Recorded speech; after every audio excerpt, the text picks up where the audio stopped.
우리나라에서 사람들이 가지고 있는 가장 잘못된 생각 중에 하나가 뭐냐면 부동산 가격이 떨어지다가 바닥에 도달하면 그 다음에 계속 빠른 속도로서 올라가서 V자 형태로서 상승을 할 거다. 그거 굉장히 잘못된 생각입니다.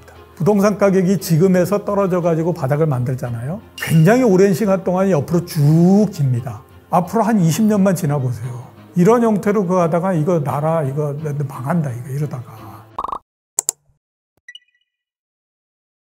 부동산도 그렇고 주식도 그렇고 실패한 사람들의 가장 큰 특징은요, 거의 맨 마지막에 휩쓸려서 참가한 사람들, 이런 사람들이 주로 이제 실패한다라고 봐야 되겠죠. 부동산은 매매하기가 어려우니까 얘는 이제 주식을 갖고 한번 들어볼게요. 우리가 생각해 보면 주식을 가지고 돈을 버는 방법 굉장히 간단하잖아요. 쌀 때 사서 비쌀 때 팔면 돼. 이게 진리잖아요. 근데 대부분 하는 굉장히 많은 사람들이 제가 보면 한 60% 정도는 비쌀 때 사서 쌀 때 팝니다. 그러니까 당연히 손해를 보게 되죠. 비쌀 때 왜 그러면 사람들이 사냐? 비쌀 때가 가장 싸 보입니다. 그러니까 가격에 관계없이 사람들이 느낄 때 가장 싸 보입니다. 왜냐하면 가격이 앞으로 올라갈 거다라고 하는 것들이 거의 모든 사람들이 얘기하는 공통적인 얘기인 거죠. 그 다음에 지금까지 올라왔던 부분들이 있는데 모두 다 성공했다라고 얘기를 합니다. 그러니까 모두 다 성공을 했는데 앞으로도 보면 거의 대부분 다가 이게 올라간다라고 얘기를 하니 그러면 지금 그냥 사면 되지. 이게 이제 자동적으로 나오는 형태가 되잖아요.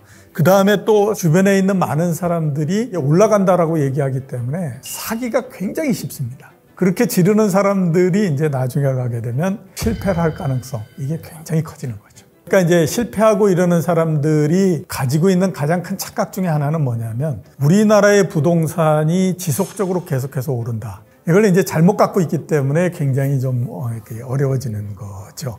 우리나라의 강남 제일 많이 오른 곳이 따져보면 삼성동 일대가 가장 많이 올랐다라고 얘기를 합니다. 그 삼성동 일대가 개발을 하면서 10만 배가 올랐다라고 얘기를 하거든요. 모든 사람들이 어떤 생각을 하냐면 부동산이라고 하는 건 한번 사기만 하면 아무튼 어떤 형태로든지 나중에 가면 이익을 내. 뭐 이렇게 이제 되는 거잖아요. 근데 그런 개념 자체가 제가 봤을 때 상당히 문제가 있다.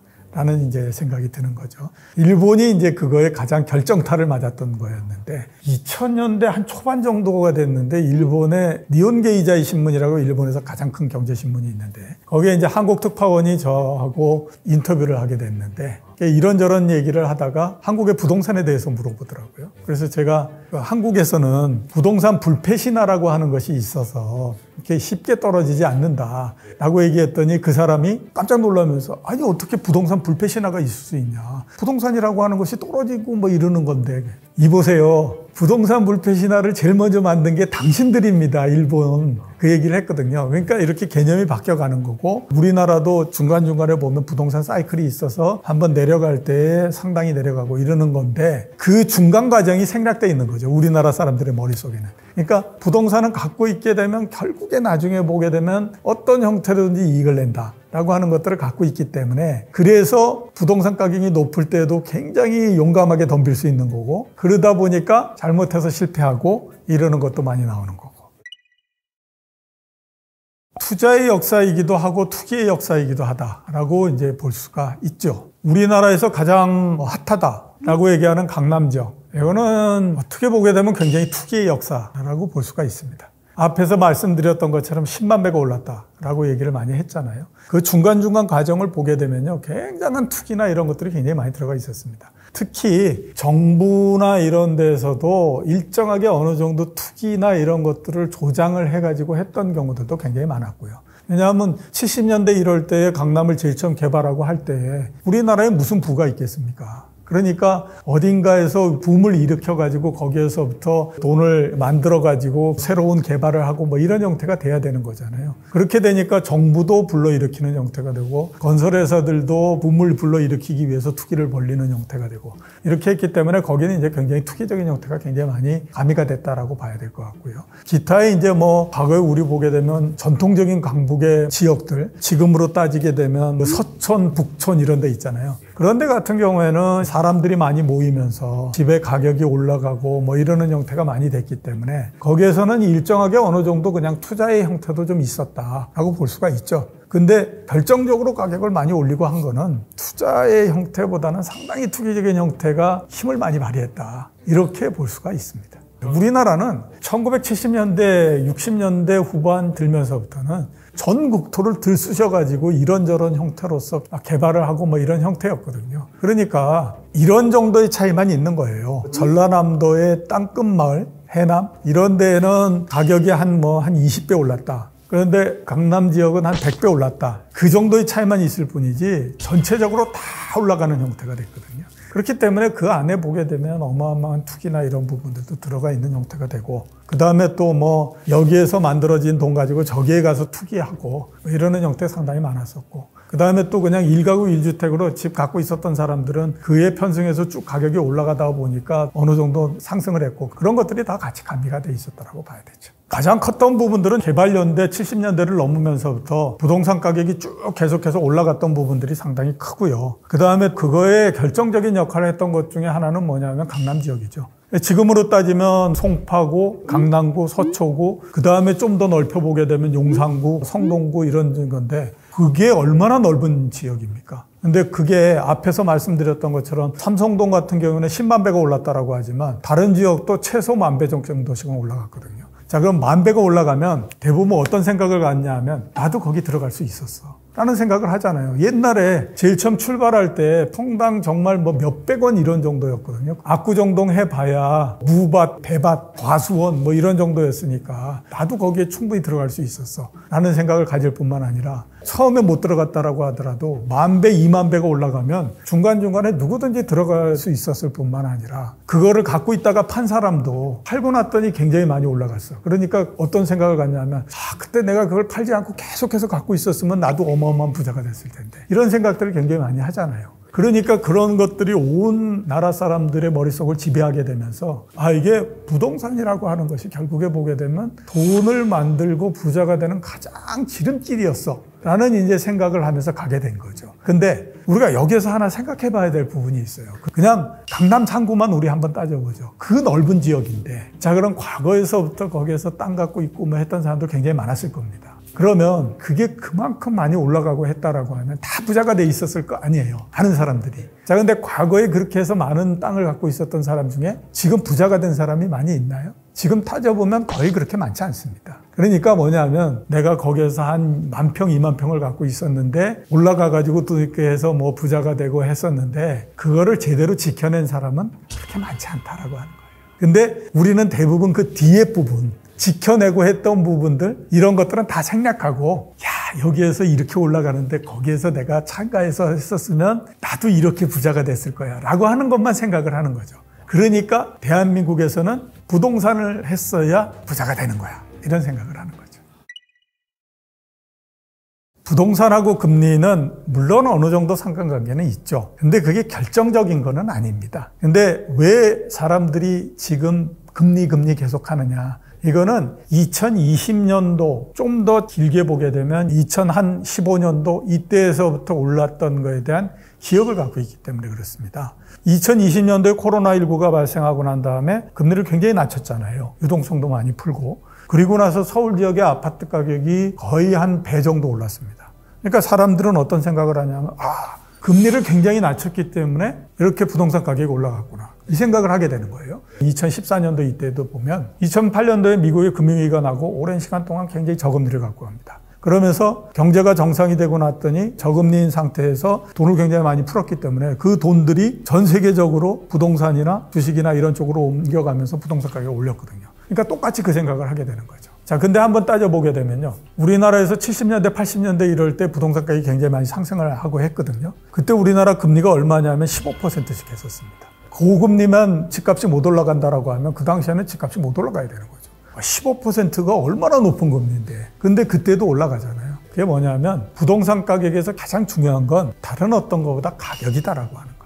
가격이 낮고 그래서 가격이 올라갈 가능성이 있을 때는 고금리가 되건 저금리가 되건 올라갑니다. 근데 똑같이 그거를 거꾸로 해서 생각해 보게 되면 가격이 너무 높아지잖아요. 그럼 아무리 금리가 낮은 상태가 된다고 하더라도 못 움직이는 형태가 됩니다. 그렇기 때문에 금리와 부동산이라고 하는 것이 상당히 연관관계를 갖고 있는 변수인 것들은 분명하지만 꼭 저금리가 돼야만 부동산 가격이 올라가고 이러는 건 아니다라고 아셔야 되는 거죠. 지금 제가 생각했을 때 우리나라에서 사람들이 가지고 있는 가장 잘못된 생각 중에 하나가 뭐냐면 부동산 가격이 떨어지다가 바닥에 도달하면 그 다음에 계속 빠른 속도로서 올라가서 V자 형태로서 상승을 할 거다. 이런 생각을 굉장히 많이 하고 있거든요. 그거 굉장히 잘못된 생각입니다. 이게 2014년 정도서부터 부동산 가격이 올라가기 시작을 해서 2022년도까지 가격이 상승을 했기 때문에 대략 한 6년 내지 7년 동안 상승을 해놓으니까 지금 사람들은 부동산이 올라갔던 것을 봤기 때문에 부동산에 대해서 굉장히 관심이 많아요. 그러니까 이게 가격이 바닥을 한번 찍으면 그 다음에 이제 급등을 해서 다시 V자 형태를 만들 거야. 이런 이제 생각을 하고 있는 거거든요. 그리고 그 V자 형태를 만들기 위해서 중요한 게 뭐냐면 금리를 낮춰야 되는 거고 낮은 금리가 되면 당연히 그런 형태가 된다. 이런 생각을 하고 있는 거예요. 자, 근데 한번 따져보세요. 주가가 한참 올라갔다가 3,300포인트에서부터 꺾여져서 내려오고 했을 때 내려올 때 어떤 생각들 가졌냐면 주가가 바닥을 찍으면 2020년도에 봤잖아. 코로나19 나고 난 다음에. 1300에서부터 시작해가지고 주가가 얼마나 급등을 해. 또 와. 이런 얘기를 했거든요. 근데 한번 그 한 다음에 잠깐 올라갔다가 떨어졌다가 또 잠깐 올라가 떨어졌다 그러면서 지금 옆으로 쭉 기어버리는 형태가 되잖아요. 부동산도 마찬가지예요. 가격이라고 하는 것이 떨어졌다가 바닥을 찍고 V자 형태로서 올라가고 이거 안 나옵니다. 부동산 가격이 지금에서 떨어져가지고 바닥을 만들잖아요. 굉장히 오랜 시간 동안 옆으로 쭉 깁니다. 제가 생각했을 때는 거의 2020년대 후반 정도 돼야, 그러니까 2027년, 28년 정도 돼야 집값이 한번 올라갈까 볼까 말까 뭐 이런 그 정도 되지 그 이전에 그렇게 많이 올라가거나 그러지 않는다라고 저는 생각하거든요. 낮은 금리, V자 형태의 부동산 가격 상승 이런 것들은 잘못하면 내가 큰 실수를 저지를 수 있는 건수가 되기 때문에 지금 굉장히 조심하셔야 돼요.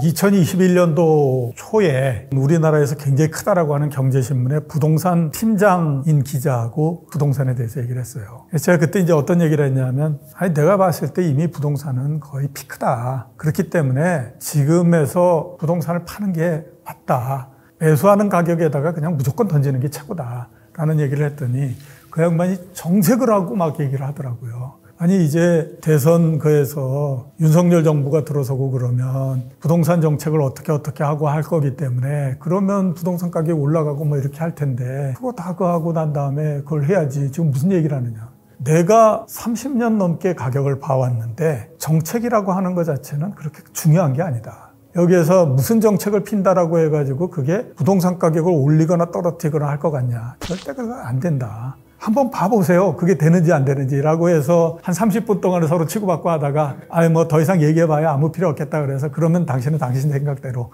나는 내 생각대로 이렇게 해서 끝을 냈거든요. 저는 지금도 그 생각합니다. 절대 정책이라고 하는 것은 가격을 움직이지 못한다 라고 하는 것이 저 생각이기 때문에 일단 뭐 여기에서부터 무슨 뭐 어떤 정책을 펴가지고 뭐 해서 그 부동산 가격의 하락을 막고 올라가고 이렇게 만드냐. 절대 그렇게 못한다라고 하는 거예요. 그러니까 떨어질 때는 그 떨어지는 것이 다 하고 나서 그때 정책을 피게 되면 가격이 이미 다 떨어졌기 때문에 그때의 정도 반등을 하고 이러는 건 나올 수 있어도 떨어지는 와중에 이걸 꺾겠다라고 하게 되면 그거 절대 안 된다라고 하는 거예요. 그러니까 정책 뭐 이렇게 해서 이거는 아무런 필요가 없는 그런 부분들입니다. 지금 이번에 이제 정부가 뭐 1월 3일 날 뭐 모든 규제를 다 푸는 정책 이런 거 내놨잖아요. 그 정책 내놓을 때 제가 그 정책이 나오는 걸 보고 그 얘기를 했어요. 이거는 한강에다가 돌을 던지는 거다. 내가 던지는 돌로 해서 한강이 메워질 거라고 기대하면서 돌을 던지고 있는 건데 한강이라고 하는 것은 한반도가 생긴 이래로 메워진 적이 없다. 정책 내놓는다고 해서 부동산 가격이 하락하는 것이 꺾여서 올라가고 이러는 거 안 나온다. 지금 그 생각입니다. 가장 특이한 부분 중에 하나는 아파트죠. 선진국이나 이런 데에서는 아파트라고 하는 거가 잘 사는 사람들이 사는 곳이 아니죠. 우리나라는 거의 부동산 하게 되면 이제 아파트 이렇게 돼 있는 형태잖아요. 그게 좀 우리나라에서 굉장히 특이하다라고 생각이 되고요. 아파트가 우리나라에서 가장 대표적인 부동산 상품이 되다 보니까 가격의 움직임이나 이런 것들도 굉장히 빠른 형태가 되죠. 왜냐하면 부동산이라고 하는 건 표준화되어 있는 상품이잖아요. 그러니까 만약에 어떤 단지가 있다라고 하게 되면 그 단지에 있는 아파트들은 다 똑같은 형태잖아요. 옆에 있는 단지라고 하더라도 아파트의 단지의 위치의 차이가 있을 뿐이지 아파트의 모양이 차이가 있거나 이런 것들은 그렇게 크지는 않지 않습니까? 그러니까 이거를 표준화시켜가지고 가격을 만드는데 굉장히 쉬워요. 대신에 단독주택은 한번 가보세요. 위치가 다 다르죠. 그 다음에 평수도 다 다르죠. 그 다음에 모양도 다 다르죠. 이런 형태니까 이게 표준화돼가지고 가격을 매긴다라고 하는 것이 굉장히 어렵잖아요. 근데 아파트처럼 표준화되는 형태로 해서 가격을 매길 수 있게 되면 문제는 뭐냐면 1000채가 있는 데에서 2채만 거래되면 그 2채가 거래된 가격이 1000채 가격이 돼버리는 겁니다. 그러니까 가격이 어마어마하게 빠른 속도로서 막 움직여 다니죠. 올라가는 것도 빠르고 떨어지는 것도 빠르고 이런 형태가 되는 거죠. 제가 봤을 때 우리나라 부동산에서 가장 큰 특징은 왜 이렇게 한국은 부동산 아파트 공화국이 돼가지고 아파트가 모든 것들을 다 이렇게 그걸 할까. 그게 가장 큽니다. 저는 부동산과 관련해서 그런 생각을 갖는데요. 뒤에 오는 세대가 부동산 때문에 좌절하는 세상은 좀 아니었으면 좋겠다라는 생각을 굉장히 많이 합니다. 제가 개인적으로 좀 말씀드리게 되면 제가 서초구에서 살고 있는데 제가 그래도 저를 이렇게 평가를 해볼 때에 그래도 증권업계에서는 성공한 축에 든다라고 저는 생각이 들거든요. 근데 제가 한참 이제 아파트 가격이 올라가고 그랬던 2021년도 이럴 때 집에서 나오면서 집 창에서 이렇게 쭉 보면 주변에 아파트 쫙 있잖아요. 그걸 보면서 제가 그 생각이 들었어요. 야, 내가 그래도 성공한 축에 든다라고 생각을 하는데 내가 가지고 있는 현금이나 이런 것들을 모두 다 모아서 저 아파트 한 채밖에 못 산다라고 하게 되면 이건 진짜 뭔가 문제가 있는 것 같다라는 생각이 들었거든요. 근데 그렇게 만들고 성공하고 그 다음에 또 자기의 뭘 갖고 있지도 못하는 젊은 세대 입장에서 봤을 때 이거는 정말로 환장할 노릇이라고 볼 수밖에 없죠. 그러니까 젊은 세대들한테 보면 좌절을 굉장히 느끼게 만드는 형태일 수밖에 없고 좌절을 느끼게 되면 그 다음부터는 세상의 모든 것들이 다 귀찮아지는 형태가 될 수밖에 없고 뭔가 힘이 나거나 이럴 수도 없잖아요. 그러니까 부동산 가격을 올린다라고 하는 거는 현재의 세대가 다음 세대들의 부를 뺏어가는 거다라는 생각을 저는 굉장히 많이 하거든요. 그래서 최소한 어떤 형태가 됐든지 부동산 가격이 그렇게 많이 상승해서 뒤에 세대들한테 좌절감을 줘서는 안 되고 두 번째 국가가 이런저런 형태로 해서 좋은 곳에다가 임대주택을 만들든지 이렇게 해서 그 사람들이 살 집이나 부동산 때문에 걱정이 돼가지고 인생이 뭔가를 못하는 이런 것들은 그건 좀 없었으면 좋겠다라는 생각이 굉장히 많이 들죠. 지금 보면 그렇지 않습니까? 지금같이 높은 가격에 어느 사람이 집을 사가지고 앞으로 결혼을 해가지고 할 수 있겠습니까?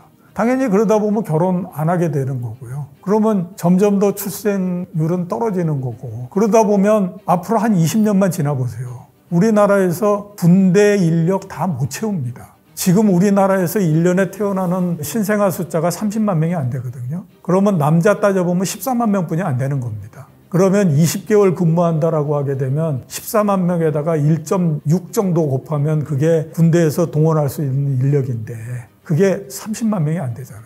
우리나라의 군대 인력이 60만 명인데 그걸 뭘로 채웁니까? 이미 그런 그 부분들이기 때문에 이런 형태로 그거 하다가 이거 나라 이거 망한다 이러다가 그렇기 때문에 저는 부동산이 새로운 세대, 앞으로 오는 세대들한테 좌절감을 주는 형태가 돼서는 안 된다. 저는 그 생각을 갖고 있습니다.